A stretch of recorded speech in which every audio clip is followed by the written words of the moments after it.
So, over the last 3 to 4 weeks, I really haven't posted a video on this channel.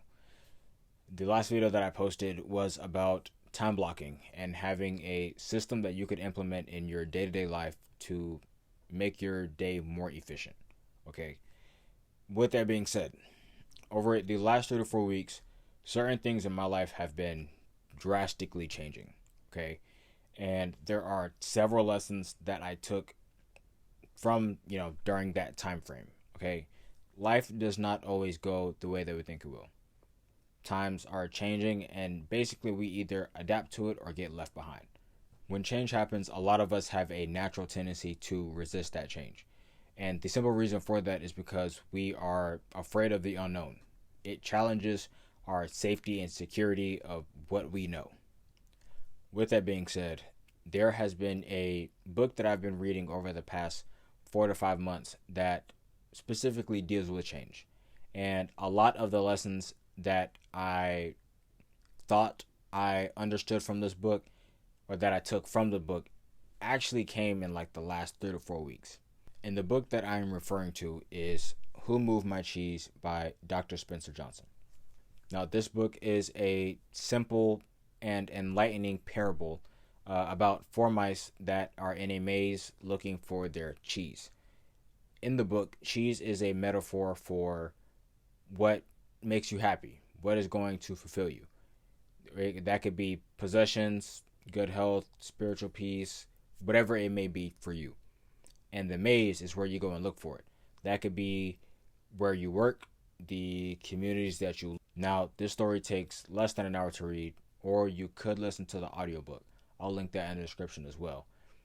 But this book has a lot of unique and enlightening insights that last a lifetime. Now, if you're not used to change, today we'll talk about 4 valuable lessons that I have learned over the last 3 to 4 weeks. Also, some of the things that I'm just pretty much concluding while reading this book over and over again. So if that sounds interesting, let's hop into the video. Number 1, there's a difference between activity and productivity. A lot of us in different aspects of our life are actively working, but we're not productively working. In the sense that when change happens, we are actively doing things that are pushing us farther away from reaching our goals. We're constantly running around looking for the next best thing to, take that first step into doing what it is that we need to do. Let's say, for example, that let's say you want to start a YouTube channel, for example. Okay. Let's say you wanted to create content, but instead of just creating content with what you already have, the simple, I'm assuming you're watching this from your phone, you have headphones that have a mic, and you could use a lamp light, just to get a decent amount of lighting in, right? You have all of those things already that you could use to create content. But let's say you want to go out of your way to get the best camera, the best mic, the best editing software. You want all of the greatest things. Meanwhile, you haven't even started with the basics yet, right?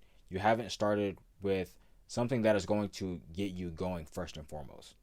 That is actively working instead of productively working. Which takes us to number 2. Pay attention more to the positives than to the negatives. There are going to be a lot of what ifs that are brought up. You'll be thinking things like, what if this doesn't work out? What if you go out there and you fail? What if you've wasted your time on this opportunity and you don't get the results that you want to get? Great. Now that you've listed out all of the negatives, let's look at the positives, right? Because this is what matters at the end of the day. Now, I'm not saying don't be realistic. Don't assume that nothing can go wrong, right? Because there is always something that will go wrong, no matter what. Life is not 100% perfect. Things will go wrong. But it's better to expect the best and prepare for the worst. Now, you might fail a couple of times, but what's most important is understanding that if you have the willingness to try, the bounce back is going to be so much greater than when you took that fall. Number 3, who you associate with matters. In the book, what was happening is that the mice found a large supply of cheese.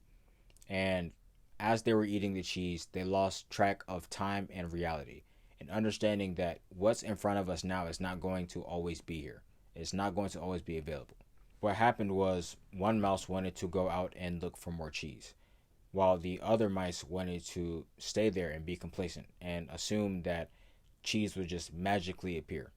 The mice that wanted to be complacent kept shutting down the idea of going out to look for more cheese, and that slowly started to rub off on one of the mice that wanted to go out and look. Now that that happened over a period of time, that mouse believed that there was no other cheese out there. What was in front of them was the only thing that was there, and there was nothing else that they could go and look for. What you could take out of that portion of the story is to understand that you need to associate yourself with people that are forward thinkers.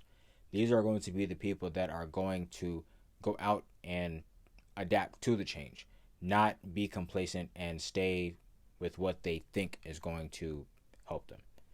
You don't want to associate yourself with people that are going to hold you back.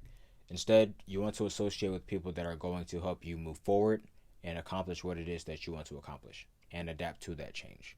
Finally, number 4, things change. They are never the same, and that's a part of life. A lot of people become content and complacent with their comfort zone. It's what they know. It's where you feel the most safe and secure. But the truth is, you need to get back with the reality of life. Life moves on, and so should we. When things happen, we get with the program in a timely manner. We don't let our fears tell us to just sit there, contemplate, and hope that something good happens. Your fears are just that. What you're afraid of is never as bad as what you imagine. The fear that you build up in your mind is worse than the situation that actually exists. And that's all for today's video, guys. Those are 4 valuable lessons that I have learned while reading the book Who Moved My Cheese, as well as what I have been experiencing over the last 3 to 4 weeks.